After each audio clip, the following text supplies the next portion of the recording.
conhecimento popular e tradicional é imenso da floresta, até incomparável com o próprio conhecimento que a ciência tem hoje de reconhecer a espécie, de nomear a espécie e de dar uso para espécies, né?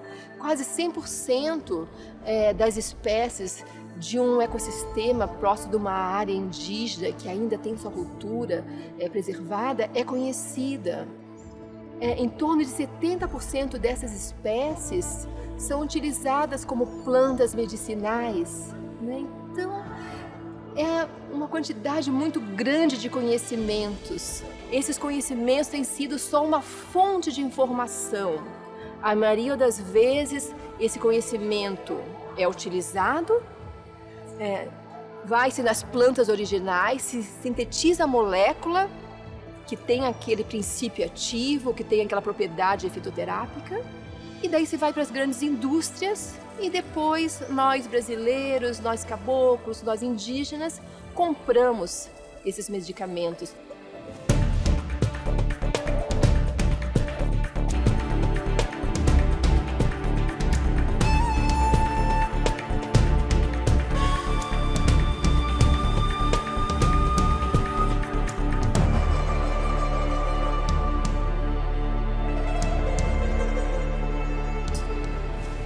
Como que uma indústria farmacêutica pode incorporar o conhecimento tradicional. É uma história longa, né, que na área de medicamentos ela é tão longa quanto a história do uso, a história dos medicamentos no mundo. Como que essa ciência deixou de lado o conhecimento tradicional e passou a acompanhar as novas formas de organização da sociedade a partir da Revolução Burguesa, da Revolução Industrial, e como isso ficou dissociado.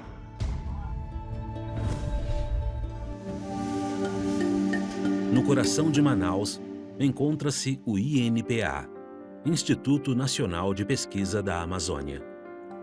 No INPA, trabalham mais de 500 pesquisadores que estudam a imensa flora e fauna de toda a região amazônica. Quase a metade desses pesquisadores estão na época de se aposentar. Um deles é o Dr. Juan Revilla, que trabalha há 4 décadas com as ervas medicinais. Eu nasci nos Andes peruanos, no sul do Peru, nos Andes, se chama Arequipa. É uma cidade que fica a 2.800 metros sobre o nível do mar e onde as características de paisagem lá são andinas. Meus avós, por parte materna, eram da Amazônia e minha mãe, inclusive, pertence a um grupo chamado Campas, que é na fronteira com o Brasil, que no lado brasileiro se chama Chinicas. E, por outro lado, meu pai também era floricultor, então ele cultivava plantas ornamentais para vender. Acredito que por isso nasceu a vontade de ser botânico. Uma de minhas professoras, ela era responsável pelo jardim botânico da universidade, que ela era etnobotânica. E como etnobotânica, ela trabalhava inclusive nas tumbas. Era a primeira pessoa a participar por causa dos restos arqueológicos que tinha lá. Ela sempre procurava saber que plantas tinha junto com esses túmulos. Se eram plantas medicinais, se eram plantas para vestimenta, se eram alimentícias. E eu fui participando em algumas expedições com ela. Ela sempre falava assim: Juan, é muito importante saber como que os antigos peruanos usavam as plantas, para que usavam, e aprender essas coisas, porque tudo isso vai se perdendo. Os antigos vão morrendo e esse conhecimento acaba se perdendo, e se você, como botânico, não aprender isso, você vai perder muita coisa, tanto na medicina, como na magia, não? Nos rituais, na vestimenta, na própria alimentação.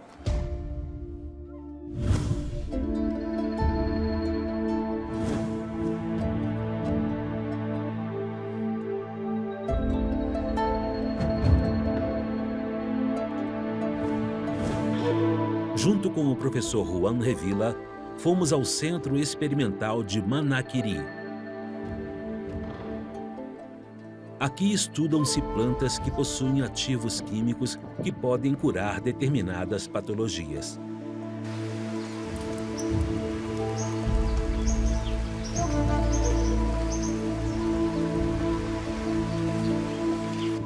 As culturas originais da Terra, os conhecimentos originais que ciganos, índios, negros e muitos povos primitivos tinham, somente esses conhecimentos ancestrais vão ser capazes de nos ajudar, somados aos conhecimentos científicos, a ter alternativas para a gente retomar uma vida de melhor qualidade, retomar o bem viver, para a gente ter as saídas para as mudanças climáticas, para as doenças e para toda essa crise humanitária que nós estamos passando no momento. E como que no mundo atual, a meu ver, veio com uma coisa das ameaças das mudanças climáticas que ameaçam a vida. Então, essa ameaça trouxe a necessidade de se pensar algo de sustentável para que a vida permaneça mais tempo no planeta. E a partir daí, você poder fazer políticas de ciência e tecnologia da mesma forma que sejam sustentáveis. Então é nesse momento que volta a se encontrar a ciência, digamos, instituída, oficial, com o conhecimento tradicional. Por quê? Porque dentro dessa perspectiva da sustentabilidade, a biodiversidade tem um papel central para a formulação de políticas de sustentabilidade.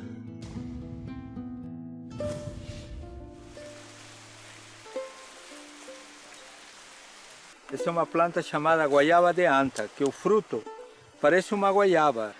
Só que a raspa dessa planta, ela é muito valiosa para tratamento de diarreias.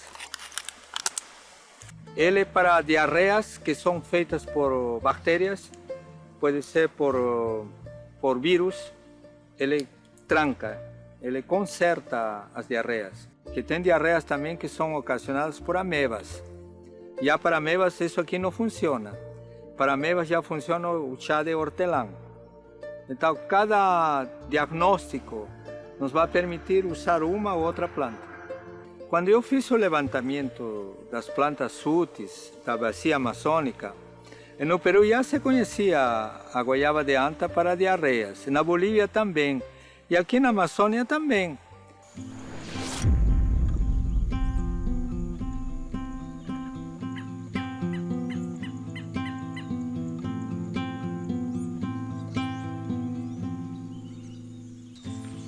Ao longo dos séculos, os povos da Amazônia têm repassado, através de suas tradições, uma acumulada riqueza de conhecimentos e técnicas curativas, produtos de seus profundos laços espirituais e físicos com a natureza.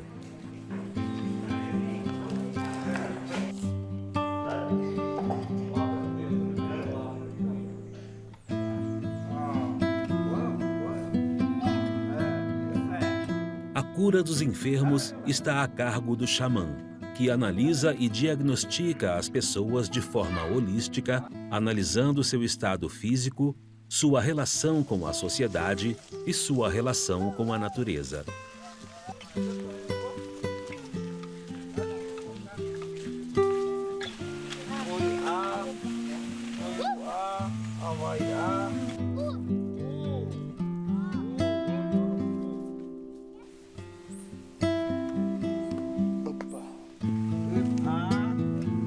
Alguns xamãs creem que uma pessoa fica doente quando seu pensamento se desvia. A cura consiste, então, em devolver o pensamento ao seu lugar, para que o paciente possa reconstruir uma relação harmônica com o seu entorno social e natural.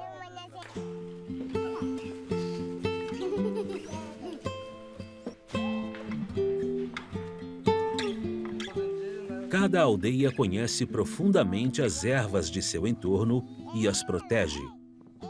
Talvez a ciência atual deva levar em conta essa sabedoria milenar. É lindo.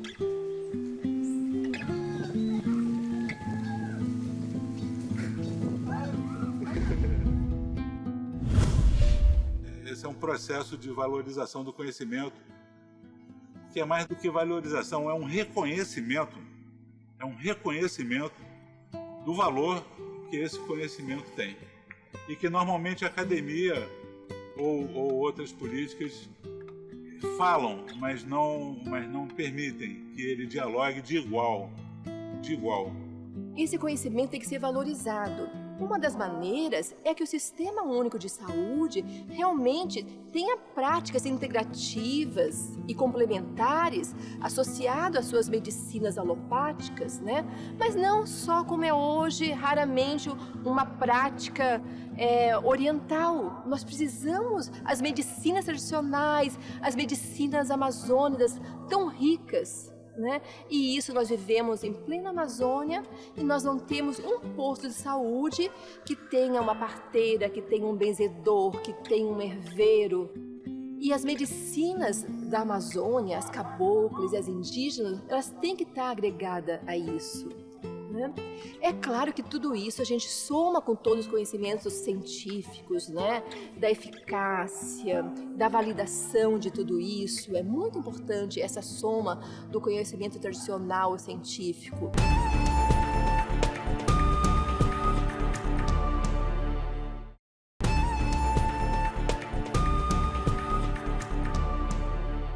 Em 1978 eu cheguei em Manaus para fazer o mestrado. Eu preciso saber que planta é, onde tem, quanto tem e para que serve.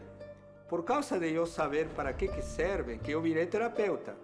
Só que para ser terapeuta, mesmo com minha formação biológica bem antiga, para ser um terapeuta ainda faltava algumas coisas. E fui atrás. Então eu disse, não, eu preciso estudar fitomedicina, por exemplo. Aí eu, conhecendo os saberes do Peru, fui para o Peru, tem pós-doutorado em medicina tradicional. Fui fazer o pós-doutorado em medicina tradicional. Eu sempre pensei, eu não sou médico, mas eu posso fazer coisas que o médico não poderia fazer. Então eu quero ajudar, quero contribuir com a saúde. E fui estudando para poder entender a anatomia e a fisiologia de cada órgão. Eu precisava saber, então eu fui atrás. E com isso, conhecendo as plantas, conhecendo as particularidades do efeito, como eles atuam, que fui fazendo esse trabalho. Essa aqui é a graviola, que tanto as pessoas estão falando, de que cura câncer e tudo. Na tradição peruana, a folha de graviola, a semente de graviola e a casca de graviola é utilizada como timbó, para matar peixes. Então é uma planta que pode ser perigosa quando não se usa adequadamente. Estamos aqui em uma plantação de jucá. Então esse jucá, essa vagem, normalmente é utilizada popularmente para problemas das vias respiratórias. Hoje nós sabemos que além de ser bactericida, fungicida, ele também contribui no tratamento para efisema pulmonar, não? E hoje nós temos um preparado feito com jucá, jatobá e eucalipto para o tratamento de tosses. Aqui na Amazônia é bem comum tosses, crianças pegam milhares de crianças e é um xarope feito com essa vagem, ele resolve com muita facilidade. Também nós fizemos pesquisa para tratamento de efisema pulmonar e câncer nos pulmões e ele tem dado resultados fantásticos. Além disso, a semente dessa vagem, ele tem uma cola bem interessante. E essa cola está sendo pesquisada para usar como cola nas cirurgias. Então é uma planta que tem um potencial grande.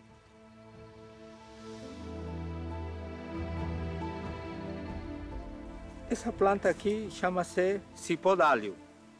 É uma planta utilizada pelos indígenas para substituir o alho que vem da Ásia, não?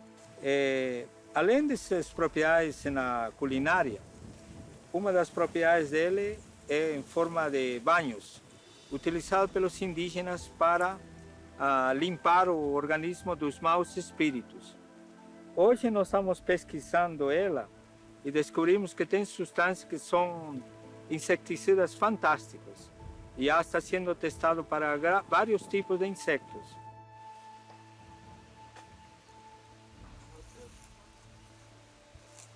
Aqui nós temos o leite de sucuba.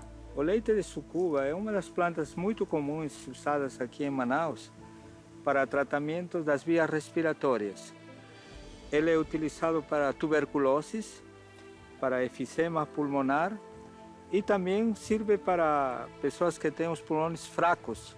Ele é utilizado em forma de diluído em água, 4 ou 5 gotas diluídas em água, se toma 2, 3 vezes por dia. E ele cuida das afecções como asma, por exemplo.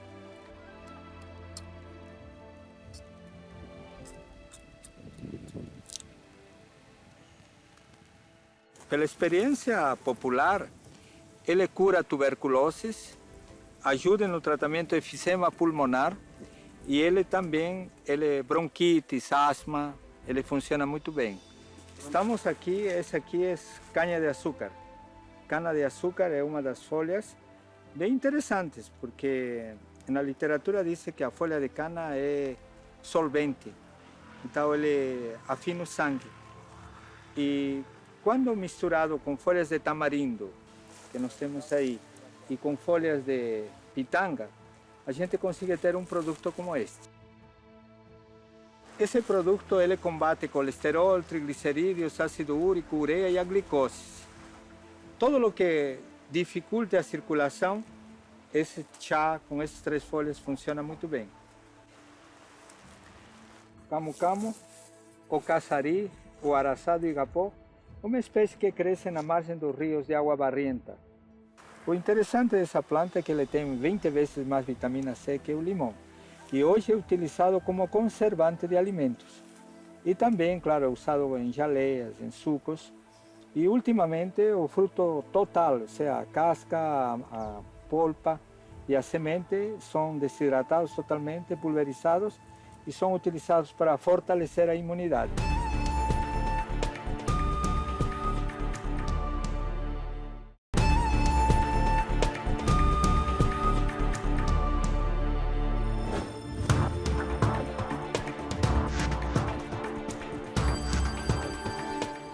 Grande parte da exuberante vegetação amazônica ainda não foi descoberta e muito menos estudada. A indústria farmacológica utiliza os conhecimentos e desenvolvimentos científicos, aproveitando a enorme biodiversidade da região amazônica para elaborar novas drogas terapêuticas.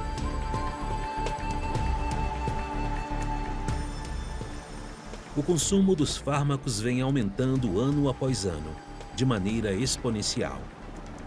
Ao mesmo tempo que, em menor escala, as ervas medicinais são comercializadas em vários países latino-americanos, em comércios e mercados, muitas vezes de maneira informal, sem controle sobre o processo de elaboração e medidas de higiene.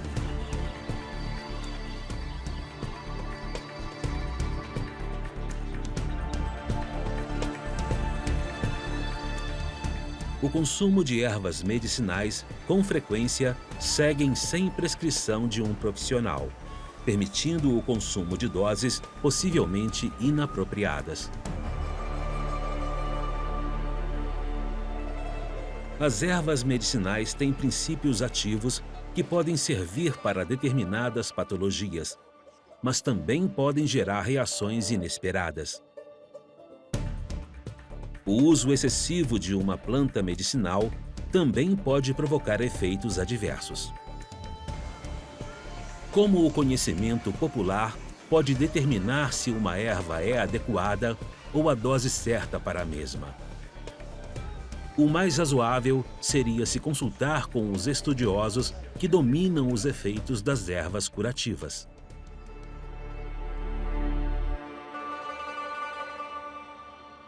Infelizmente é uma frase muito difundida, né? Que acredita-se que as plantas medicinais, se é uma coisa que é natural, então não vai fazer mal, é desprovido de problema. Mas o fato é que toda planta medicinal, a gente chama de droga medicinal, droga terapêutica, ela tem uma série de princípios ativos. E esses princípios ativos podem, de fato, levar a um agravo no quadro de saúde. Por exemplo, se a pessoa utilizar o ginkgo biloba, que é um vasodilatador, e associar com o uso de uma aspirina, por exemplo, pode aumentar bastante a chance de sangramento, de ter uma hemorragia, por exemplo. Planta correta, saudável, adequada, prescrição correta, modo de uso racional. Basicamente é isso. Você tem tratamento para tudo, desde o lado biológico até o lado espiritual. O que nós fazemos hoje com o conhecimento científico é tentar comprovar o que estava escrito lá e que foi feito pelo conhecimento tradicional. Onde o conhecimento tradicional dizia acontece assim, mas hoje com os estudos clínicos, exames clínicos, tomografias, radiografias, você comprova de que isso é isso mesmo. E também se provou de que, por exemplo, plantas que têm cheiros fortes funcionam como bactericida, fungicida. Plantas que são travosas funcionam como um anti-inflamatório.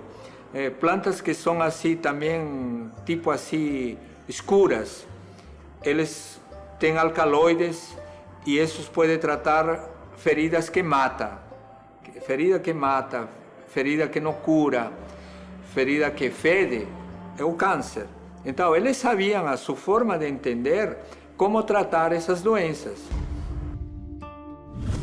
Os interesses de grandes grupos internacionais, que na verdade eles operam apenas sob a lógica do capital, que não tem ética, que não estão preocupados com o social e nem com o ambiental, eles podem, e que são seguidos por algumas políticas nacionais nos nossos países latino-americanos e em outros países do mundo, podem levar ao fim da biodiversidade. A queima da floresta voltou a aumentar numa proporção assustadora. Então não é só queima para fazer o quê? Pasto? É para plantar soja transgênica? É para usar agrotóxico? E a população residente vai viver de quê? Vai morar onde? E a destruição do próprio ecossistema, de coisas que nunca nem ninguém pesquisou e foram queimadas. Daí uma pergunta para ser divulgada para os formuladores de políticas latino-americanos e as pessoas do mundo que pensam em chegar a algum futuro possível. Um manejo adequado dos recursos naturais, do extrativismo, da floresta, plantios sustentáveis de base ecológica, como a agroecologia, a agrofloresta, vão ser capazes de produzir alimento que não cause doença, como é a maneira como nós nos alimentamos hoje, né? E as plantas medicinais também têm que ser cultivadas de maneira agroecológica, sem os insumos químicos, nem agrotóxicos, para que realmente elas possam ser um produto que vai fazer bem para a humanidade, para a saúde. Quando eu entrei no INPA, tinha 50 botânicos. Hoje somos 8. Para esse mundo imenso de plantas, de diversidade, você não tem pesquisadores que estão atuando. O desmatamento avança mais rápido, a queima, e você está destruindo espécies que talvez nunca foram pesquisadas, está destruindo as populações que moram naquelas regiões com seu saber. Esse saber precisa ser incorporado e aproveitado. E a melhor maneira de aproveitar é pesquisando e cuidando. Não se sabe exatamente a quantidade de plantas que existem na Amazônia. Algumas pesquisas falam em mais de 15 mil espécies. Outras dizem que são mais de 40 mil espécies. E a maioria nem sequer é conhecida. Até agora, somente foram encontradas e estudadas umas 3.000 plantas que possuem ativos químicos que podem servir para curar doenças. A Amazônia é uma inesgotável fonte de ervas que favorecem o homem e que devem ser estudadas e protegidas. E eu ainda estou com a esperança de que nossos governantes possam construir um hospital onde eu possa trabalhar lá. Não precisa nem me pagar, porque eu já tenho anos suficientes para me aposentar no INPA, eu ainda estou forte, estou saudável, eu posso formar um grupo de médicos e ensinar a eles todo o meu saber botânico e biológico, e eles poderem continuar daqui para frente.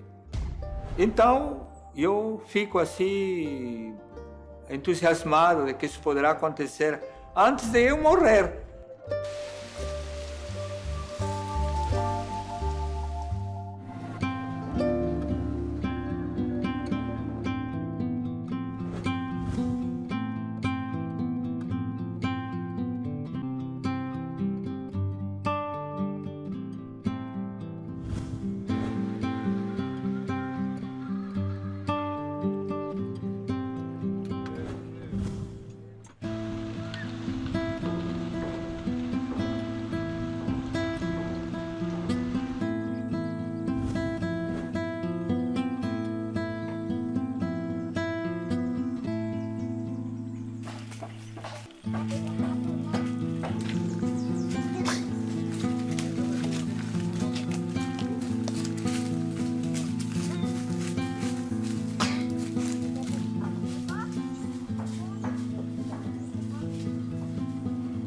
Me mostra o caju. Deixa eu ver o caju. Espera. Espera. Que lindo. Lindo caju.